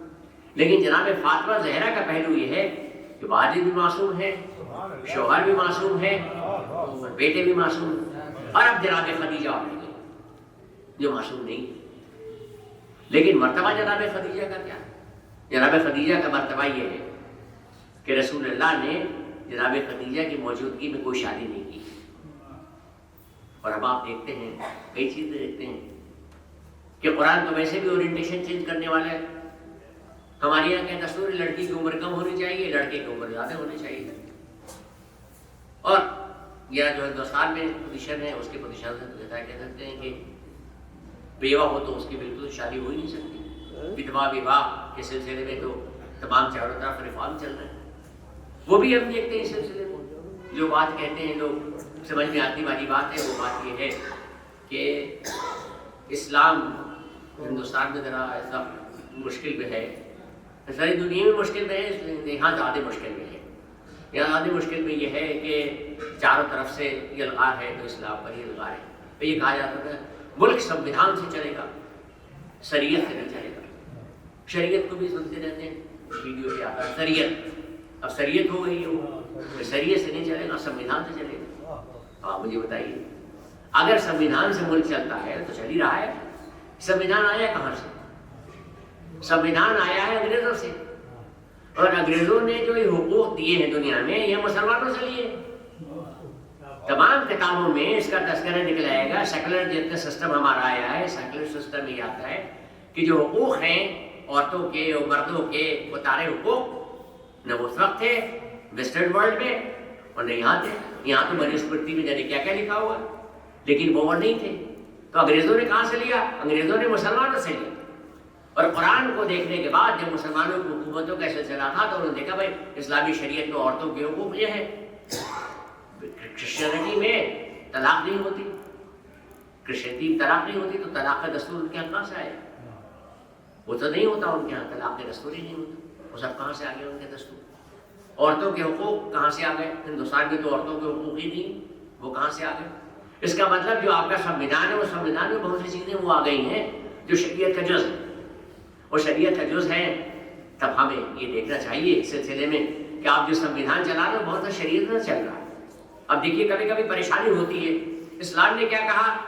اسلام نے کہا کہ یہ دین فطرت ہے، اقیم وجہک دین حنیفا فطر اللہ التی فطر الناس لا تبدیل لخلق اللہ۔ اسلام دین فطرت ہے، تمہاری فطرت کو عین اسلام کے مطابق بنایا گیا، اور اللہ کی بنائی ہوئی فطرت پہ خلقت میں کوئی تبدیلی نہیں ہوتی۔ یعنی جو ہماری نیچرل چیزیں ہیں وہ اسلام میں ظاہر ہو جاتی ہیں، شریعت میں ظاہر ہو جاتی ہیں۔ اب آپ ذرا دیکھ لیجیے، ایک ہنگامہ چل رہا ہے کہ مسلمانوں کی تعداد زیادہ بڑھ گئی، تو جن سنکھیا نینترن ہونا چاہیے۔ جن سنکھیا نینترن دو بچے اور اس سے بھی کم ہونا چاہیے۔ تو یہ اچھا چلا، کچھ تک تو چلا بھائی، جن سنکھیا نینترن ہونا چاہیے، مسلمانوں کی تعداد بہت بڑھتی چلی جا رہی ہے۔ ایک دن موہن بھاگوت صاحب کو یہ خیال آیا کہ تعداد ہماری کم ہوتی جا رہی ہے، ہمیں زیادہ بچے پیدا کرنے چاہیے۔ ابھی کہہ رہے ہیں بیچارے کہ زیادہ بچے جن کی دو بچے ہوتے ہیں ان کی قومی ختم ہو جاتی ہے، ان کے سنسکار ختم ہو جاتے ہیں، ان کی سنسکرتی ختم ہو جاتی ہے، اور زیادہ بچے پیدا کرو۔ اب ذرا مجھے بتائیے، کہا جاتا ہے کہ پر اپدیش کشل بہو تیرے، دوسروں کو اپدیش دے رہے خود نہیں کر رہے، مطلب یہ خود شادی کر لیں، اگر موہن بھاگوت صاحب برہمچاری نہ کریں تو 2-3 بچے ہندوؤں میں اور پڑ جائیں۔ برہمچریہ کیا چیز ہے؟ برہمچریہ وہ چیز ہے کہ شادی نہیں کریں گے بچے نہیں ہوں گے، اور مذہب میں اگر یہ برہمچریہ ایسا ہے کہ جس کو فوقیت دی جا رہی ہے، بڑے بڑے سادھو، یہ جو مہا پریاگ میں آج کل کمبھ کا میلہ لگا ہوا، سب سادھو یہ شادی بندی نہیں کرتے، شادی نہیں کرتے، برہمچاری ہیں۔ برہمچاری ہے کہ شادی نہیں کریں گے، شادی نہیں کریں گے تو بچے کہاں سے ہوں گے، اور جب بچے نہیں ہوں گے تو مسلمانوں کا کیا قصور ہے بھائی؟ مسلمان تو یہ کہہ رہا ہے کہ ہماری رسول اللہ کی سنت ہے، جو شادی نہیں کر رہا ہے غلط کر رہا ہے. یعنی جو جب خطبہ پڑھا جاتا ہے نکاح کا تو آپ دیکھیں نا کہ ہماری نکاح سنت ہے، ہماری واجب نہیں ہے اس لیے کہ ہر ایک کی ہو نہیں سکتی ہے، لیکن سنت رسول ہے. تو مسلمان تو شادی سنت سمجھ کے کہہ رہا ہے، اور آپ شادی کو منع کر رہے ہیں کہ نہیں ہم برہمچریہ کا پالن کریں گے. تو جو تعداد کم ہو رہی ہے اس کے قصوروار مسلمان نہیں ہیں. آپ کو اپنے اندر سدھار کرنا چاہیے کہ برہمچریہ کا پالن کرنا بند کریں اور بچے پیدا کرنے کے لیے شادی بھی کرنا چاہیں. بغیر شادی کیے ہوئے بچے پیدا نہیں ہو سکتے. ذرا محترم یہ میں کہہ سکتا ہوں آپ کے سامنے کہ جو فطرت کا تقاضا ہے اسلامی شریعت پوری کر رہی ہے. جو کچھ اس کو ماننے والے ہیں جو یہ کہہ رہے ہیں کہ نہیں اسلامی شریعت میں تبدیلی کر دی جانی چاہیے، ان کی خود عقل پر پتھر پڑے ہوئے. اب طلاق سول لا میں جو کچھ طلاق میں ہے وہ سب کیا ہے؟ کسی بات پوچھا جائے، سیٹلمنٹ ہو، آپس میں ملاقات ہو، کورٹ فیصلہ کرے، لوگ سالسی کرے تبھی طلاق ہو جائے. یہی تو سول لا میں موجود ہے. یہی قرآن طلاق حسن ہے کہ 3 بار طلاق جو ایک جھٹکے میں دی جاتی ہے. اس کا تعلق اسلام سے نہیں ہے، نہ سنت سے نہ قرآن سے، نہ اس کا ذکر قرآن میں آیا ہے نہ اس کا ذکر سنت میں آیا ہے. تو جو اگر ہو رہا ہے تو قصور غلطی ان کا اور نہیں ہے، اسلام کا قصور نہیں ہے، یہ قصور مسلمان کا ہے کہ کیوں کر رہا ہے. اسلام نے تو یہ کہا ہے کہ جو تمہارا سنویدھان میں ہے وہ ہمارے یہاں پہلے سے موجود ہے. ہمارے یہاں سے آیا ہے کہ طلاق دینے سے پہلے سوچو، طلاق دینے سے پہلے سالسی کرو، ریزالو کرنے کی کوشش کرو، آپس میں جھگڑے فساد مٹاؤ، اور جب بالکل مجبوری ہو جائے تو طلاق دو. وہ بھی طلاق ایک بار رجوع کر سکتے ہو، 2 بار رجوع کر سکتے ہو. اس کے کیا معنی ہوا کرتے؟ اس کے معنی ہوتے جو نیچرل لا کا طریقہ ہے وہ طریقہ ہمارے سامنے موجود ہے، اور وہ طریقہ قرآن میں جو موجود ہے وہی سنویدھان میں موجود ہے. سنویدھان کے حساب سے چلنا چاہیے طلاق. مسلمانوں کو کوئی طلاق نہیں. اب مودی جی نے اگر 3 طلاق ختم کر دیا ہے تو اسلام کو نہیں بدلا ہے، مسلمان کو بدلا ہے. مسلمان اگر سدھر گیا ہوتا اور اپنی حرکتیں صحیح کر لیتا تو پھر کسی کو انٹرفیئر کرنے کی ضرورت نہیں تھی. اب آپ دیکھیے روزانہ بنگلہ دیش کا معاملہ سامنے آ رہا ہے. بنگلہ دیش میں یہ ہو رہا ہے، بنگلہ دیش میں وہ ہو رہا ہے، اور یہاں یہ جھگڑے یہاں وہ جھگڑے ہو رہے ہیں. یہ بات تو بہت بری جو بنگلہ دیش میں ہو رہا ہے. مسجد مندر ہے تو وہ یہ کرو وہ کرو، تو بہت بری چیز. اور کورٹ میں ان کو وہ نہ دیا جائے، ضمانت نہ دی جائے، بہت بری باتیں نہیں ہونی چاہیے. اسلام میں تو ذمہ کا بڑا حق ہے. اسلام میں ذمہ کا حق اتنا ہے کہ رسول خدا نے کہا ہے جو ذمہ لوگ ہیں یعنی غیر مسلم ہیں جو تمہارے حکومت کے دائرے اختیار میں رہتے ہیں، ان کی اگر تم نے حق تلفی کی تو شفاعت کی مجھ سے امید نہ رکھنا. یہ تک رسول اللہ کی حدیث موجود ہے. اس کے بعد بنگلہ دیش میں اگر کوئی ذمیوں کے حقوق چھین رہا ہے، ان کے مندر توڑ رہا ہے، ان کو بند کر رہا ہے، ان کو مار کاٹ کر رہا ہے، تو یہ اسلام کا باقی ہے. وہ صرف انسانیت ہی کے باقی نہیں، اسلام کا باقی ہے. لیکن بھائی یہ بات بری ضرور ہے کہ جیل میں دفعہ نہیں ڈالا جا سکتا. بیل اس کا حق ہے، ملنی چاہیے، بیل مل جانی چاہیے. وہ جو اسکان والے ہمارے پنڈت جی ہیں وہاں پر ہیں جن کو بیل نہیں مل رہی، اس کے لیے بڑا ہنگامہ ہے کہ بیل کیوں نہیں دی جا رہی. لیکن بھائی ایک بات دراصل یہ کہ قانون بیل کا تو دنیا میں ہر جگہ چلے گا. بنگلہ دیش میں بھی چلے گا، ہندوستان میں چلے گا، پاکستان میں بھی چلے گا. وہاں پر بیل نہیں مل رہی ہے تو بڑا ہنگامہ ہے. اور یہاں شرعی امام کا کیا ہو رہا ہے، اور یہاں پر وہ جو خالد عمر ہے اس کا کیا ہو رہا ہے. یعنی آپ ایک کوٹھے پہ 2 ہوا چلانا چاہتے ہیں کہ آپ خود جو چاہیں کریں، اور دوسرا اگر کچھ کر رہا ہے تو ہم احتجاج کرتے ہیں. بنگلہ دیش میں بالکل ایسا ہونا چاہیے. لیکن پھر یہ کہتے ہیں کہ جن کے اپنے گھر شیشے کے ہوں وہ دوسروں پر پتھر نہیں پھینکتے. ہمیں پہلے اپنے آپ کو ظاہر لینا چاہیے، اس کے بعد کہنا چاہیے کہ آپ نے غلطی کی. تو ادارے محترم یہ سارے معاملات جو ہیں جو اسلام کے جینوئن معاملات ہیں اگر دنیا کے سامنے رکھ دیے جائیں تو یہاں کوئی پریشانی نہیں ہوگی. لیکن ہوا کیا ہے کہ مسلمانوں نے اسلام کو نہیں خود کو رکھا ہے سامنے. اور اسی لیے جارج برنارڈ شاہ یہ کہتا ہے کہ دنیا کا بہترین مذہب اور بدترین ماننے والے، بہترین مذہب کو بدترین ماننے والے کیوں پیدا ہو گئے؟ اس لیے پیدا ہو گئے کہ انہوں نے اسلام والوں کی حفاظت کا خیال نہیں رکھا. اب دیکھیے ذرا اندازہ لگائیے اسلام کا طریقہ کیا ہے ریہیبلیٹیشن کا. مہاجر آ گئے مکہ چھوڑ کے مدینہ. رسول اللہ نے ہجرت کی تو کتنے لوگ آ گئے ہجرت کر کے؟ بہت سے لوگ ہجرت کر کے آ گئے. جب ہجرت کر کے بہت سے لوگ آئے تو ریہیبلیٹیشن کا کیا ہوگا؟ ریہیبلیٹیشن ابھی دیکھیے ہجرت کے معاملات ابھی سیریا میں ہو رہا ہے. بہت سے لوگوں کی ہجرت ہو رہی ہے. سیریا والے پریشان ہو جائیں گے بیچارے، لاکھوں لوگ کہاں جائیں گے. وہاں مہاجر آ گئے تھے مکہ سے مدینہ میں. سیٹل کیا رسول اللہ نے. کیسے سیٹل کیا؟ انصار میں اور مہاجر میں بھائی چارہ کیا. ایک انصاری کو دوسرے مہاجر کا بھائی بنا دیا اور اس سے کہا کہ آپ کے حقوق جو ہیں ایک دوسرے کا خیال کریے اور ذرا سا کے سوال رکھیے. انہوں نے بھی کہا آدھی چیزیں دی ہم نے، آدھا کھیت دے دیا، آدھا گھر دے دیا، مکان دے دیا رہنے کے لیے. مہاجر اپنے ساتھ کیا لے کے گئے تھے؟ سب کچھ تو انصار کے ساتھ تھا. یہ تو خود ہی برتن سمیٹ کے چلے گئے تھے, بستر سمیٹ کے چلے گئے تھے مہاجر مکہ میں. مکہ میں ان کے پاس جو کچھ رہا ہوگا, لیکن مدینہ میں تو کچھ لے کے نہیں گئے تھے. وہاں سب انصار کے اوپر بوجھ تھا. سال 2 سال 3 سال چلا, مگر کب تک چل سکتا تھا یہ بوجھ؟ یہ بوجھ کب تک چل سکتا تھا؟ اس لیے انصار کب تک اٹھاتے؟ ان کے بال بچے ہیں, ان کی پریشانی تھی.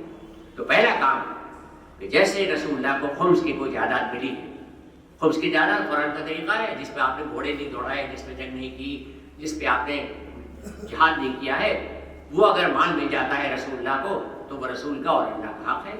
اس میں مسلمانوں کو مال غنیمت نہیں ہے, تو مال غنیمت نہیں ہے, یہ فے آ گیا, اور فے آ گیا کہ رسول کا اور اللہ کا حق ہے, وہ جیسے چاہے خرچ کرے, مسلمانوں کو اس میں حق نہیں. بنو نذیر جو ہے وہاں کا قبیلہ تھا یہودیوں کا, انہوں نے غداری کی تھی.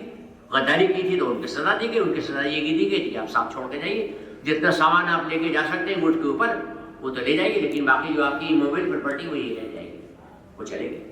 اب ان کی جو موبائل پراپرٹی ہے, کھیت و جائیداد و باغ و تمام تماجیر رہ گئی, رہ گئی.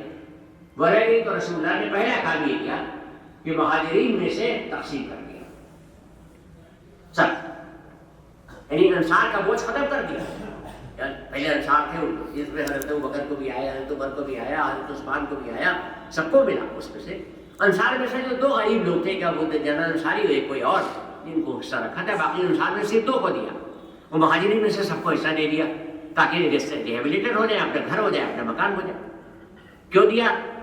اس لیے دیا کہ یہ مکان چھوڑ کے آئے ہیں, گھر چھوڑ کے آئے ہیں, وطن چھوڑ کے آئے ہیں, اسلام کے لیے قربانی پیش کی ہے. اسلام کے لیے قربانی پیش کیے تو اسلام پر احسان نہ رہے ان کا کہ آپ نے قربانی پیش کر لی ہے تو آپ خالی خطہ نہیں ہے, بلکہ اسلام آپ کا کمپنسیشن دے رہا ہے. کمپنسیشن یہ دے رہا ہے اسلام آپ کو کہ آپ جو چھوڑ کے آئے ہیں رہنے پینے کی یہاں جگہ مل جائے گی. اس کے بعد جو کچھ بھی آتا رہتا ہے مہاجرین کو دے رہے ہیں رسول خدا. اس کے معنی کیا ہوئے؟ اس کے معنی ہوئے اسلام کا طریقہ یہ ہے کہ اگر آپ نے قربانی پیش کی ہے اور حالات سازگار ہو جاتے ہیں, مٹیریل حالات سازگار ہو جاتے ہیں, دنیاوی معاملہ صحیح ہو جاتے ہیں, تو اس سلسلے میں آپ کو کمپنسیٹ کیا جا سکتا ہے. تو ظالم محترم اب اندازہ لگا لیجیے, یہ سب جو چھوڑ کے آئے ہیں مہاجرین, یہ کیا چھوڑ کے آئے؟ مکان, دکان, یہ سب چھوڑ کے آئے. لیکن جو اسلام کے لیے مال اصل خرچ ہوا ہے وہ تو جناب خدیجہ کا ہے. مال جناب خدیجہ کا کہتا ہے, اگر آپ سننا چاہیں تو بہتر سن لیجیے کہ سارے مکہ کے لوگوں کے جو تجارت کے لیے اونٹ جایا کرتے تھے اس میں سے آدھا جناب خدیجہ کا ہوتا تھا. یعنی ایک سارے مکہ کے تاجر ایک طرف اور جناب خدیجہ ایک طرف. تو آپ اسی سے لگا سکتے کیا تھا. اور اونٹ جو جایا کرتے تھے اونٹ پر کھجور اور یہ نہیں ہوتے تھے, کھجور اور اناج نہیں ہوا کرتا, ریفائنریز گڈس ہوتے تھے, عطر ہوا کرتا تھا, اور کا عطر بڑا مشہور تھا, دوائیں ہوتی تھی, فائن گڈس ہوا کرتے تھے. یعنی کاسمیٹکس اس زمانے کے جو تھے, آپ اندازہ لگا سکتے ہیں ان کی تول زیادہ نہیں ہوتی, ان کا وزن زیادہ نہیں ہوتا, تو ان اونٹوں پر یہ ہوا کرتے تھے. تو مال بھی زیادہ تھا, اونٹ بھی زیادہ تھے, قیمت بھی زیادہ تھی, تو ان کے پاس دولت بھی زیادہ تھی, بہت زیادہ دولت تھی. اتنی زیادہ دولت تھی کہ سب تمنا کرتے تھے کہ ہم سے ان کی شادی ہو جائے. لیکن انہوں نے رسول خدا سے شادی کی, اور وہ میں نے آپ کو بتایا کہ دونوں چیزیں توڑ دی اسلام نے. عمر میں وہ زیادہ تھی اور بیوہ تھی. یہ بھی کوئی نہ مانے لیکن ایک بڑی تعداد یہ مانتی ہے بیوہ کی. کہیں کہا جا سکتا ہے کہ عمر زیادہ ہو گئی تھی, شادی نہیں ہوئی تھی, یہ الگ بات ہے, لیکن عام دستور ہے کہ بیوہ تھی. بس محترم میں عام ہی جو مان کر سکتا ہوں کہ جو عام تھا ان کا طریقہ تھا. بہت زیادہ تعداد تھی ان کے پاس, بہت تعداد ان کے ساتھ ایسی تھی کہ رسول اللہ کے شادی کے بعد یہ امید کی جا سکتی تھی کہ اب بڑھایا جائے گا, تجارت بہت زیادہ بڑھایا جائے گا, اس لیے کہ ایک طرح سے ٹیک اوور ہو گیا تھا کہ رسول اللہ ان کی تجارت کا پہلے انتظام دیکھتے تھے. لیکن تجارت بڑھائی نہیں ہے, تجارت کو سمیٹا ہے, اور تجارت کو سمیٹنے میں 6 سال لگ گئے. اتنی تجارت پھیلی ہوئی تھی, ایکسپورٹ کا معاملہ اتنا پھیلا ہوا تھا کہ 6 سال تک دھیرے دھیرے کم کیا ہے, تب جا کے وہ نوبت آ گئی کہ اب تجارت کرنے کی ضرورت نہیں. اور جب یہ سب پیسے آپ کے پاس جمع ہو گئے, اخراجات نہیں ہوئے, تو پھر اس کے بعد وہ آ گیا کہ شیب ابو طالب نے 3 سال تک بند کر دیا, بلیک میں سامان بھی کیا. ایک درم کے ایک مشق آیا کرتی تھی.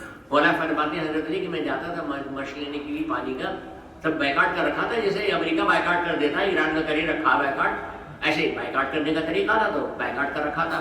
400 لوگ تھے, جناب ابو طالب اور جناب عبدالمطلب کے خاندان کے سب لوگ وہاں موجود تھے, غلاموں کے سمیت 400 لوگ. 3 سال تک خرچہ چڑھا ہے, 4 سال تک. اور اب اس کے بعد نوبت کی آتی جناب خدیجہ کی کہ ایک شادی میں جا رہی ہے جناب خدیجہ. اپنا تو پرانا کپڑا نکالا انہوں نے، بڑا قیمتی کپڑا نہ ہو. جناب فاطمہ زہرا کی عمر 5 برس، آخری زمانہ ہے بالکل. 5 برس کی عمر میں بچے کے کپڑا کوئی نہیں. رونے لگی جناب خدیجہ کہ میرے لیے تو پرانا کپڑا ہے لیکن میری بیٹی کے لیے کوئی نیا کپڑا نہیں. یعنی وہ کہ جس کا غلام اور کنیزیں ایسے قیمتی لباسوں میں اور کپڑوں میں رہا کرتی تھی، اس کی بیٹی اکلوتی بیٹی، اس کے لیے کوئی کپڑا نہیں. رونے لگی. جناب فاطمہ نے پوچھا ماں کیوں رو رہی ہے؟ کہیں تیرے لیے کوئی کپڑا نہیں، میرے لیے تو یہی کپڑا ہے، یہ لے کے چلوں گا آپ کے ساتھ. اندازہ لگا لیجیے کہ سب کچھ لٹا دیا ہے اسلام کی خدمت کے لیے. آخری وقت یہ ہے کہ بیٹی کے لیے کپڑا بھی نیا نہیں ہو سکتا، وہ ہے کفن تک کے لیے پوزیشن ہے. رسول اللہ نے اپنے کپڑے دیے. جانے محترم، اب اس قربانی کا کمپنسیشن ملنا چاہیے تھا کہ نہیں ملنا چاہیے؟ اور اب اس قربانی کا کمپنسیشن کون دیتا؟ رسول اللہ دیتے، اسلام دیتا. اسلام آیا، جائیداد لوگوں کو بٹی، لیکن جناب فاطمہ زہرا کے گھر میں کیا ہے؟ چاندی کے کنگن پہن لیا. رسول خدا آئے، کہنے کہ فاطمہ یہ لاؤ چاندی کے کنگن، اصحاب صفہ کے لیے کھانا منگانا ہے. وہ چاندی کے کنگن لے لیے، دے دیے لوگوں کو کھانے پینے میں، غربا کے لیے، اصحاب صفہ جو ہے ان کے لیے دے دیے. پردہ لٹکا ہوا ہے. اچھا، جناب رسول خدا نے اسے دیکھا. جناب فاطمہ زہرا کو اس بات کا احساس ہوا کہ رسول اللہ نے غور سے دیکھا تو قیمتی پردہ تھا ہٹایا. یہ بھی اصحاب صفہ کے لیے چلا گیا. کنیز مانگی، آپ جانتے ہیں یہ کنیز مجھے دے دی. کنیزیں آ رہی ہیں تو مجھے بھی دے دیجیے. رسول خدا نے کہا یہ کنیز تمہیں دے دوں، یہ اصحاب صفہ کے لیے کھانے کا انتظام کرو. وہ دیکھو تمہیں ہم تسبیح بنا دیتے ہیں. وہ تسبیح جناب فاطمہ زہرا اسی کنیز کے نہ ملنے کا کمپنسیشن ہے کہ آپ تسبیح پڑھا کریں وہ تو وہ تسبیح آپ کی جو تھکان ہے وہ دور ہو جائے گی. مطلب جناب فرزہ بہت بعد آئی ہیں، لیکن جناب فاطمہ نے منہ کھول کے مانگا ہے کنیز. رسول اللہ نے نہیں دی، کنگن اتروا کے دے دیے ہیں، اصحاب صفہ کے لیے دے دیے ہیں. اب اس کے بعد غیرت خداوندی کو جاگنا چاہیے تھا، نہیں جاگنا چاہیے تھا. جب فدق ایسا ہو گیا کہ جس کے لیے جناب عائشہ فرماتی ہیں ام المومنین کہ فدق کے بعد ہم نے یہ بھر کے کھجوریں کھائیں. یعنی فدق کے بعد اسلام کی حالت بدل گئی ہے اور مالی اعتبار سے مسلمان ٹھیک ٹھاک ہو گئے. فدق جب مل گیا تو قرآن کی آیت آئی، یا رسول اپنے قربا میں دے. رسول اللہ نے پوچھا یہ قربا کون ہے؟ ابھی تمام تفسیروں میں اس کا تذکرہ ہے. تفسیر دل منصور میں پوچھا قربا کون ہے، پوچھا جبریل سے. ہو سکتا ہے رسول اللہ کو معلوم ہو، لیکن ہمیں آپ کو جاننے کے لیے بتانا چاہتے ہیں کہ اپنی مرضی سے نہیں کہہ رہا ہوں کہ فاطمہ یہ ان کو دے دو. اپنی مرضی سے نہیں دے رہے، قرآن کی آیت بتا رہی ہے. باقی تو اپنی مرضی سے دے رہے تھے، اس کے لیے کوئی آیت نہیں ہے کہ اصحاب کو دینے کے لیے کیا دینا چاہیے، کیسے دینا چاہیے. لیکن یہاں آیت موجود ہے کہ قربا کو دے دیجیے. دے دیا، اور جب دے دیا تو قبضہ بھی دے دیا کہ جائیے اس پر قبضہ لیجیے. کیا قیمت ہے اس کی؟ اس کی قیمت کم سے کم 27,000 دینار جو آمدنی ہے سالانہ، اور زیادہ سے زیادہ اس کی 70,000 72,000 دینار بتائی جاتی ہے. کئی لوگوں کے اختلافات، لیکن یہ بھی بہت بڑی آمدنی ہے. زمانے کے زبان یہ آمدنی خرچ کرتی تھی جناب فاطمہ، اپنے پر تو خرچ کرتی نہیں تھی. پھٹی پیوز والے چادر ان کی وہ ہمیشہ رہے، خرچ کرتی تھی جو جیسے چاہے خرچ کرے. لیکن ملکیت ان کی تھی. جب ان کی ملکیت تھی، قبضہ بھی دے دیا تھا، تو رسول اللہ کے انتقال کے بعد 10 دن لگے.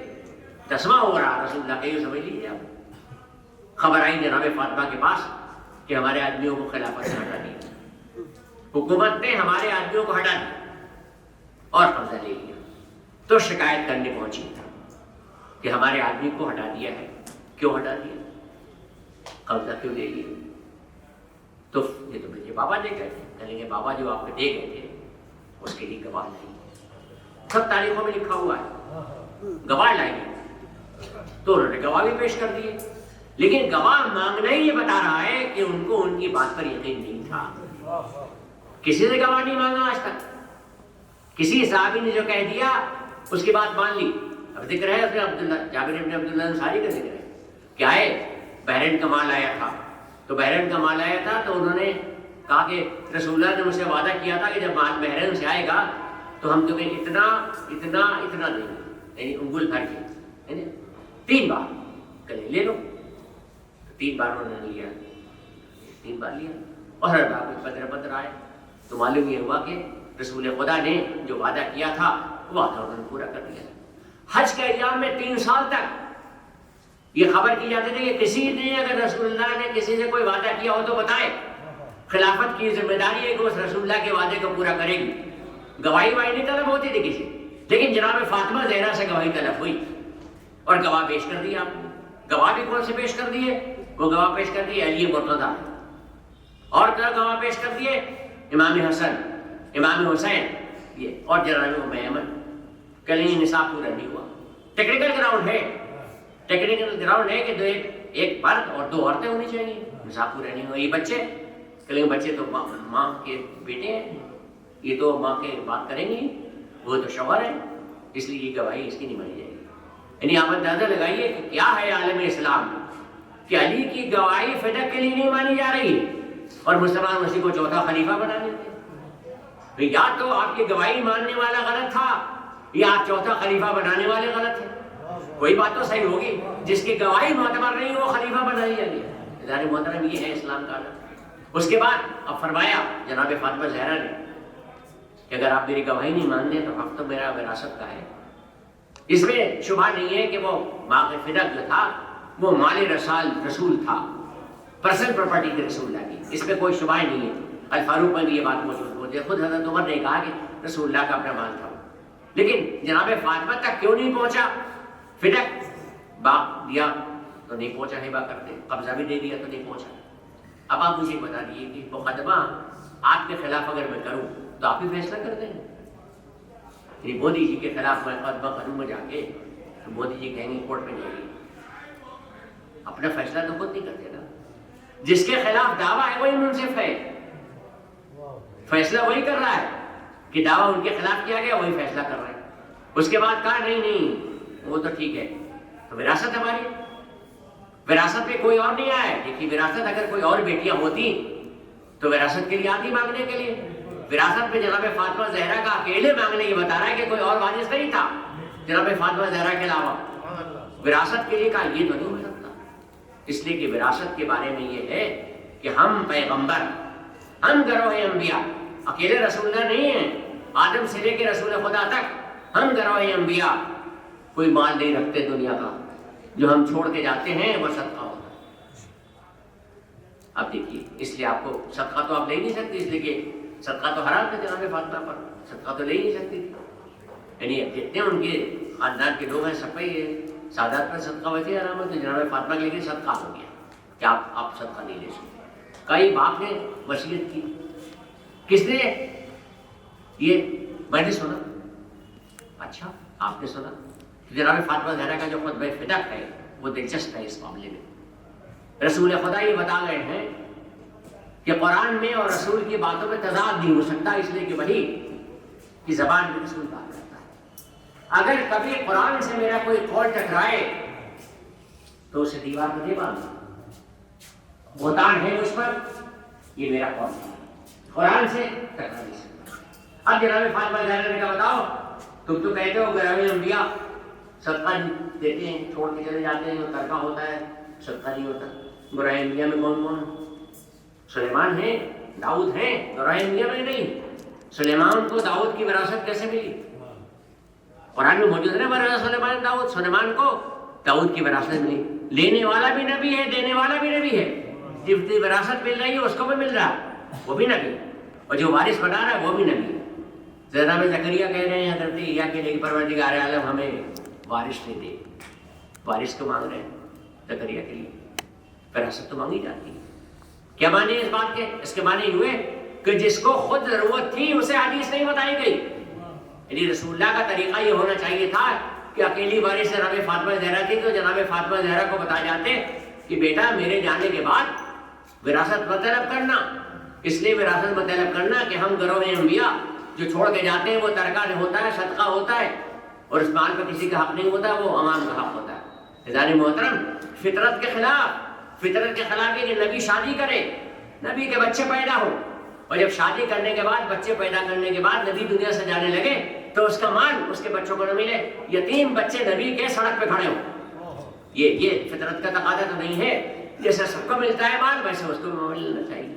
ظاہر محترم، اس منظر کے بعد میں کہہ سکتا ہوں کہ جناب فاطمہ زہرا کی اس توہین کے بعد اب اس کے بعد مسلمانوں کے سامنے کچھ کہنے کا گنجائش نہیں ہے۔ رسول کا بھی خیال نہ رکھا اور اس کی بیٹی کا بھی خیال نہ رکھا، تو پھر آپ کا کیا اسلام اور آپ کیا مسلمان؟ میں ایک بات کہہ سکتا ہوں آپ کے سامنے، کسی نے سنا مجھے مناظرے میں کہ بات چل رہی تھی کہ جناب فاطمہ حق نہیں پہنچتا تھا، جناب فاطمہ نے مانگ لیا اور جو فیصلہ کیا وہ صحیح فیصلہ کیا، یہ سب چیزیں انہوں نے کہا نہیں میں یہ پوچھتا ہی نہیں، میرے پہ تو جاتا ہی نہیں میں کہ کس کا حق پہنچتا تھا کس کا حق نہیں پہنچتا تھا، صرف ایک سوال پوچھتا ہوں تجھ سے، اور سوال یہ کہ جناب فاطمہ زہرا نے مانگا تھا یا نہیں مانگا تھا؟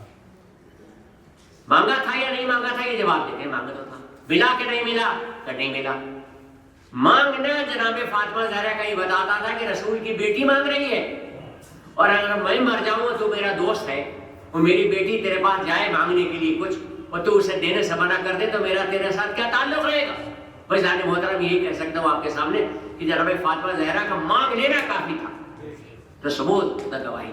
اور ظاہر محترم یہ ساری وہ منزلیں ہیں کہ جس کے لیے کہا جا سکتا تھا ایسی ناگوار بات ہوئی جناب فاطمہ زہرا کو کہ پھر اس کے بعد یہ کہہ دیا کہ میرے جنازے پر نہ آنے پائے۔ اس حد ناراضگی نہیں ہو سکتی میرے جنازے پر، میں پڑھ نہیں سکتا آپ کے سامنے، بہت سی باتیں کھول کے نہیں پڑھ سکتا، لیکن جب اس کا بہت چرچا ہوا جناب بڑا سے فرماتی ہیں جناب فاطمہ زہرا یا علی یہ مدینہ کی عورتوں کو کیا ہو گیا ہے کہ مجھے سلام نہیں کرتی؟